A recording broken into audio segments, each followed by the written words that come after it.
want to see if you could give some insight into whether the president is considering additional measures against Europe and Brazil, not just for censorship, but also for preventing political candidates from actually competing in elections.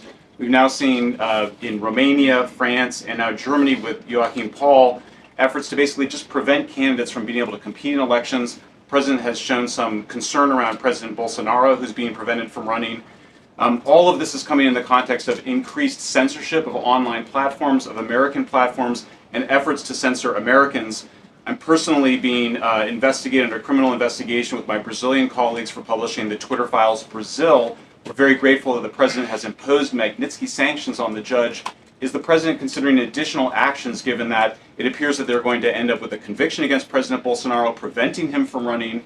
Is he considering doing anything about this crackdown in Europe? I mean, it's shocking to see Joachim Paul, this mayoral candidate in Germany, the criminal indictment against him cites him, quote, saying that he loves the Lord of the Rings as reason why he's an extremist and shouldn't be able to run. So I just wonder if you could speak to that. And again, I'm grateful to be here. Nice to meet you all. And I'm grateful for what the Trump administration has done to push for free speech abroad. Well, thanks for being here, Michael. We appreciate it. Freedom of speech is arguably the most important issue of our time. It is enshrined in our Constitution, and the president believes in it strongly. He himself faced censorship in his road back to this beautiful Oval Office here in Washington, D.C., so he takes this very seriously, as does, I know, the Vice President of the United States and the entire Trump administration, which is why we have taken significant action with regards to Brazil and the form of both sanctions and also leveraging the use of tariffs to ensure that countries around the world are not punishing their citizens in this way. And at the same time, the president is,